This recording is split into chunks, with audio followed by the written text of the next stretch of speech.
দর্শক সবাইকে আমন্ত্রণ আজকের অনুষ্ঠানে। গতকাল 10ই অক্টোবর 2013 বাংলাদেশের জন্য ছিল একটা বিশেষ দিন এই কারণে যে এই দিন সারা দেশব্যাপী পালন করা হয়েছে স্তন ক্যান্সার সচেতনতা দিবস। যিনি এই ক্যান্সার দিবসটির আয়োজনে মুখ্য ভূমিকা পালন করেছেন আজকে তিনি আমাদের মাঝে উপস্থিত। দর্শক, আমাদের আজকের অনুষ্ঠানের বিষয়বস্তু হচ্ছে স্তন ক্যান্সার এবং জীবন জয়ের গল্প। স্তন ক্যান্সার সম্পর্কে যিনি বলবেন তিনি তো আছেনই, আমি একটু আগে বলেছি, পাশাপাশি জীবনকে জয় করেছেন, স্তন ক্যান্সারকে, এই দুরারোগ্য রোগটিকে জয় করেছেন এমন একজন মানুষ আজকে আমাদের মাঝে আছেন। চলুন দর্শক পরিচিত হই একে একে তাদের সাথে। শুরুতেই পরিচয় করিয়ে দিচ্ছি জাতীয় ক্যান্সার গবেষণা ইনস্টিটিউট ও হাসপাতালের ক্যান্সার এপিডেমিওলজি বিভাগের সহযোগী অধ্যাপক, Bangladesh epidemiology specialist, cancer epidemiology specialist সংখ্যায় অত্যন্ত কম, তাদের মধ্যে একজন, এবং যিনি ক্যান্সার প্রতিরোধ বিশেষজ্ঞ হিসেবে নিজেকে পরিচয় দিতে বেশি পছন্দ করেন, তিনি হচ্ছেন ডাক্তার হাবিবুল্লাহ তালুকদার রাস্কেল। দর্শক, আমাদের মাঝে আরো উপস্থিত রয়েছেন একজন প্রখ্যাত কবি, তবে আজকে তিনি এসেছেন ক্যান্সার সার্ভাইভার হিসেবে, ব্রেস্ট ক্যান্সারকে তিনি জয় করেছেন। দর্শক, পরিচয় করিয়ে দিচ্ছি জনাব কাজী রোজির সাথে। দর্শক, আমরা আজকে তাদের মুখ থেকে শুনবো তাদের সব অভিজ্ঞতার কথা। আপনারা ফাঁকে ফাঁকে যদি স্তন ক্যান্সার বিষয়ক কোনো প্রশ্ন করতে চান আমাদেরকে, কিংবা আপনাদের কোনো অভিজ্ঞতা আমাদের সাথে শেয়ার করতে চান, আমাদের মাধ্যমে দর্শকদের সাথে শেয়ার করতে চান, আপনারা আমাদেরকে ফোন করতে পারেন। ফোন নাম্বারটি কিছুক্ষণ পরপরই আপনারা স্ক্রলে দেখতে পারবেন। দর্শক, চলুন শুরুতেই আমরা আলোচনায় আবার চলে যাই। শুরুতেই ডাক্তার হাবিবুল্লাহ তালুকদার রাস্কিন, আপনার কাছে আমরা জানতে চাচ্ছি যে গতকাল স্তন ক্যান্সার সচেতনতা দিবস আয়োজন করেছেন আপনারা কয়েকজন মিলে এবং সেটি পালিত হয়েছে, এই সম্পর্কে আমাদের কিছু বলুন। ঠিক কয়েকজন মিলে না, আসলে শুরুটা হয়তো বা প্রথমে চিন্তা করেছিলাম, কিন্তু 12টি সংগঠন শেষ পর্যন্ত আমাদের সাথে যোগ দিয়েছে এবং অল্প সময়ের মধ্যে, মাত্র 18 দিন সময়, প্রথম বলতার পর থেকে 22 সেপ্টেম্বর আমরা চিন্তা করলাম এই প্রেক্ষাপটে যে আমরা যেমন আমি এক সরকারি প্রতিষ্ঠানের সাথে যেমন আছি, এমনি একটি বেসরকারি ভলান্টারি স্বেচ্ছাসেবী সংগঠন আছে, CCPR, centre for cancer prevention and research. তারা 2007 সাল থেকে একদম প্রতি বছরই প্রায় সারা বছর জুড়ে স্তন ক্যান্সার সচেতনতা নিয়ে এবং স্ক্রিনিং পরে বলবো, স্ক্রিনিং নিয়ে কাজ করে আসছে। এবং আমরা দেখলাম যে আরো অনেকগুলি সংগঠন গত কয়েক বছরে এই কাজে এগিয়ে এসেছে, অনেকগুলি সংগঠন। তো আমরা দেখলাম সারা মাসব্যাপী, অক্টোবর মাস তো সারা পৃথিবীতে একটু পালন হয় যে স্তন ক্যান্সার সচেতনতা মাস হিসাবে, কিন্তু আমাদের দেশে শিক্ষা দীক্ষা বা অন্যান্য অনেক সমস্যা নিয়ে আমার মনে হয় কি যে সারা মাসব্যাপী যে আমরা প্রোগ্রাম করি স্ক্যাটার্ড ওয়েতে, ওইভাবে ঠিক মানে পিন পয়েন্ট হচ্ছে না, মানুষকে নাড়া দেওয়ার মতো ওইরকম একটা কিছু চিন্তা করতে করতে হঠাৎ করে ভাবলাম যে আমেরিকাতে যদি আলাদা একটা দিন ম্যামোগ্রাফি ডে হিসেবে পালন হতে পারে, 18 অক্টোবর সাধারণত ওরা করে, তাহলে আমরা কেন বাংলাদেশে এইরকম শুরুর দিকে আমরা কেন ওইরকম একটা দিনকে একটু জোর দিব না? আলাদা করে মাস থাকবে, সারা বছরই কাজ হবে, কিন্তু একদিন আমরা কেন জোর দিব না? এইটা নিয়ে যখন আমি কথা বলতে গেলাম, তো সবার আগে ওই যে আইসিডিডিবি ওদের সাথে কথা বললাম, আমার নিজের প্রতিষ্ঠান যেখানে কাজ করি আমি, ক্যান্সার ইনস্টিটিউটের পরিচালক মহোদয়ের সাথে কথা বললাম, আর্সেনিয়া মিশন ওনারা আসলো, তারপরে আমাদের গাইনোকোলজিস্টদের সংগঠন তারা আসলো, সমস্ত অলাভজনক সংগঠন, সবাই অলাভজনক অথবা সরকারি, আন্তর্জাতিক কিংবা অলাভজনক, কোনো প্রফিট মেকিং না তারা।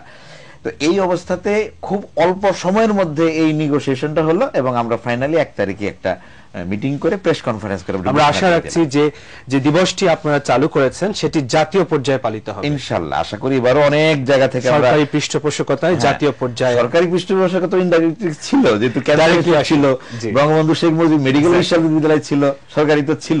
আচ্ছা, তবে সেটা দিবসটা মানে আচ্ছা, ব্রেস্ট ক্যান্সার সম্পর্কে একটু যদি জানতে চাই যে ব্রেস্ট ক্যান্সারের হার বাংলাদেশে কিরকম, বাংলাদেশে বা বিশ্বে কিরকম? হ্যাঁ, প্রথমত বলি যে মহিলাদের ক্যান্সার হিসেবে সারা পৃথিবীতে 1 নম্বরে হলো স্তন ক্যান্সার। আমি খুব সংখ্যা তত্ত্ব দিয়ে মানে ভাড়া করতে চাই না। প্রথম কথা হলো যে এটা হলো সারা বিশ্বের চিত্রটা হলো এরকম, আর ওয়েস্টার্ন কান্ট্রিতে তো অবশ্যই। বাংলাদেশে একটা ধারণা ছিল আমাদের এতদিন যে বাংলাদেশের মতো উন্নয়নশীল দেশগুলোতে বিভিন্ন কারণে জরায়ু মুখের ক্যান্সারটাই 1 নাম্বার, এভাবেই আমরা জানতাম বা বলে আসছি, ছিল আসলে তাই এক সময়। কিন্তু আমাদের জাতীয় ক্যান্সার গবেষণা ইনস্টিটিউটের যে আমরা একটা রেজিস্ট্রি মেনটেন করি, সেখান থেকে আমরা দেখলাম ওই রিপোর্টে যে গত 6 বছরের রিপোর্ট পাবলিশ হয়েছে, সেখানে 10 পর্যন্ত, সেখানে আমরা দেখলাম যে 1 নম্বরে স্থান, সেটা হলো যেমন মহিলাদের মধ্যে ক্যান্সারের মধ্যে 27% অন এভারেজ লাস্ট রিপোর্টে, আর 21% হলো জরায়ু মুখের ক্যান্সার। আচ্ছা, আমার মনে হয় যে সারা বিশ্বের চিত্রের সাথে আমরা অনেকটা ওইভাবে যাচ্ছি বিভিন্ন কারণে লাইফস্টাইল। আপনার মুখ থেকে আমরা আরো অনেক তথ্য উপাত্ত শুনবো, তার আগে কাজী রোজি আপনার কাছে আসছি। আপনি প্রথম কবে জানলেন যে আপনার ব্রেস্ট ক্যান্সার হয়েছে? শুধু দর্শক, আপনাদেরকে শুভেচ্ছা জানিয়ে কথা বলতে শুরু করলাম। আমার সাথে যে মামুন যে ধরেছেন আমাকে, এটার মূল কারণ আমি 20 বছর ধরে ক্যান্সারের সঙ্গে যুদ্ধ করে চলেছিলাম এবং এখনো চলছি। আর আরেকটা কারণ, প্রশ্নটা হয়েছে যে আমার কবে প্রথম ধরা পড়েছে। 1994 সালের 1 জানুয়ারি আমি যখন নিজেকে গোসল করার সময় হঠাৎ করে উপলব্ধি করলাম যে আমার ব্রেস্টে একটা সিমের দানার মতো ছোট্ট একটা কিছু উপলব্ধি করেছি আমি। তো এইটা যখন আমি ফিল করলাম, তখন কিন্তু আমি সাথে সাথে, আমার ছোট ভাই ছিল ডাক্তার, তাকে আমি বললাম যে সামথিং রং উইথ মি, আমার মনে হচ্ছে। আপনি তো তখন বললেন, আপনার মানসিক অবস্থা কেমন ছিল? কারণ আমরা জানি দর্শক, যারা breast cancer, breaking the bad news বলে একটা কথা আছে, যখন যে মুহূর্তে এই নিউজটা একজন মানুষ পায় যে আমার সম্ভবত ক্যান্সার হয়েছে, ঠিক সেই মুহূর্তে মানসিক অবস্থা একটা বিশাল তোলপাড় চলে। আমার সেটার ব্যাপারে জবাবটা হলো, একটু একটু পড়াশোনা করতাম, ক্যান্সারটা একটু একটু মানে বিস্তৃত হচ্ছিল, আমি একটু পড়তাম কোন জায়গায় কিছু পেলে, ফলে আমার ভেতরে ওই কাজটা করেছে। যখন এই যে সিমের বিচির মতো একটা কিছু আমি উপলব্ধি করলাম ব্রেস্টে, তখন কিন্তু আমি ভয় পাইনি। সাথে সাথে আমার ছোট ভাই ডাক্তার, ওর কাছে চলে গেছিলাম। ও আমাকে বলল, না দেরি করব না, চলো ক্যান্সার ইনস্টিটিউটে যাব। এই যে আজকে ডক্টর হাবিবুল্লাহ বসে আছেন ক্যান্সার ইনস্টিটিউটে, তখন ওনার সঙ্গে আমার পরিচয় ছিল না। আমি সেখানে গেলাম, ডক্টর সাইফুল ইসলাম বলে একজন ছিলেন, তারপরে উনি আমার চিকিৎসার ব্যাপারে উনি দিলেন। আর একজন ছিল ডক্টর, সেটা ইয়েতে ছিল হলি ফ্যামিলি হসপিটালে, ডক্টর রওশনারা। আচ্ছা আপা, আপনি তো ক্যান্সার 20 বছর থেকে, আপনি 20 বছর আগে আপনার প্রথম ক্যান্সার ধরা পড়েছে, তারপর চিকিৎসা করেছেন।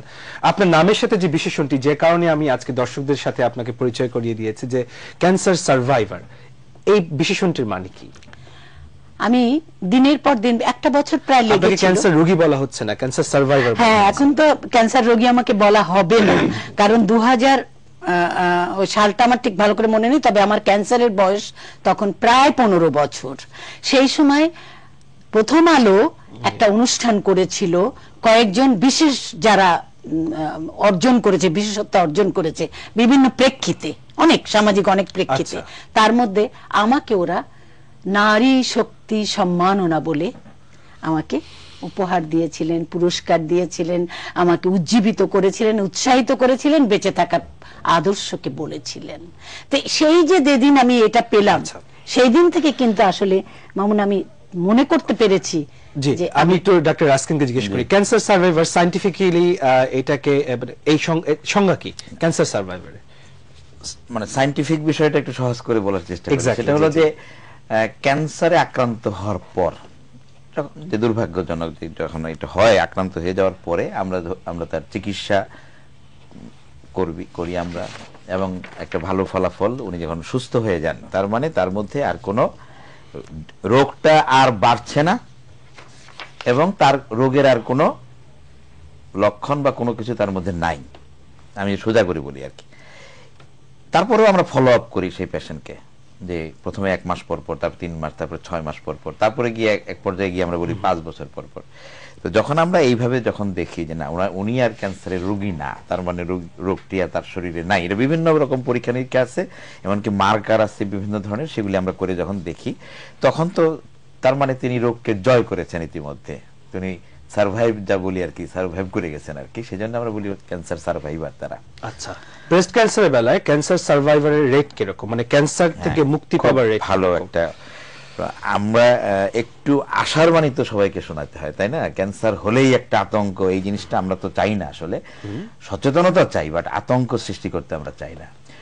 খুব ইন্টারেস্টিং তথ্যটা হলো, যদি আমাদের তো আবার স্টেজিং আছে, যে কোনো ক্যান্সারের যেমন আমরা একটা স্টেজিং করি, কোন স্টেজে আছে, স্টেজ 1 2 বলি আমরা বলি, লাস্ট ওটা জটিল হয়ে যাবে না। আমি যদি শুরুতে বলি স্টেজ 1 জি ইভেন 2 পর্যন্ত যদি আমরা এর মধ্যে যদি ডিটেক্ট করতে পারি, ট্রিটমেন্ট যদি ঠিকমতো হয়, তাহলে 20 বছর পর্যন্ত বাঁচতে পারে। আমরা বলি 20 ইয়ার সার্ভাইভাল, মানে 20 বছর পর্যন্ত বাঁচতে পারেন শতকরা 61% রোগী। আচ্ছা, বিশাল সংখ্যা, তার মানে একটা বিশাল ব্যাপার। জি। এবং এরপরে যখন স্টেজটা যদি আরেকটু আগানো হয়, তখন আবার ওই সার্ভাইভালের ওই পার্সেন্টেজটা একটু কমে আসে, এই অবস্থা। এবং সবচেয়ে বড় কথা হলো যদি স্টেজ 4 আসে, মানে একদম শেষ পর্যায়ে যদি আসে, তবু একজন স্তন ক্যান্সারের রোগী যে গড়ে যেটা 2.5 বছর পর্যন্ত বাঁচতে পারে, যেটা লাং ক্যান্সারের বেলায় 6 মাসেরও কম। আচ্ছা, শুনলাম খুব ইন্টারেস্টিং কথা। দর্শক, ব্রেস্ট এমনিতে একটা সংকোচের অঙ্গ মহিলাদের জন্য, তার মধ্যে যখন সেখানে কোনো টিউমার হয় বা যদি কোনো গোটা হয়, আমি খুব সাধারণ ভাষায় বলছি, তখন কিন্তু মহিলারা লজ্জা পান, ভয় পান, সংকোচ বোধ করেন। কি করবেন এটাকে নিয়ে? চিকিৎসকের কাছে যাবেন, কাউকে আশেপাশে বলবেন, নাকি পুষে রাখবেন গোপনে গোপনে? অনেকে আমার জানা মতে পুষে রাখতে রাখতে ক্যান্সার শেষ স্টেজে এটাকে বাঁধিয়ে তারপর ওনারা নিয়ে আসেন চিকিৎসকের কাছে। আপনি এই ব্যাপারে কি মেসেজ দিবেন? আমার সবচেয়ে বড় যে কথাটা সেটা হলো যে এতটুকু সময় গোপন করার কোনো অবকাশ থাকে না। যদি এটা নিজে মানে বুঝতে পারেন, আমি তো মনে করি তিনি প্রথম ডাক্তার, তার নিজের শরীর থেকে তিনি যদি নিজেকে বুঝতে পারেন, সেটা তার প্রথম ডাক্তার। তারপরে তিনি আর একজন যিনি চিকিৎসক তার কাছে যান। তো আমি সেই ব্যাপারে বলবো যে মেয়ে চিকিৎসক বা ছেলে চিকিৎসক, পুরুষ চিকিৎসক বা নারী চিকিৎসক, যেই হন না কেন, তার কাছে যখন যাব তখন আমার কাছে কোনো সংকোচ রাখা যাবে না।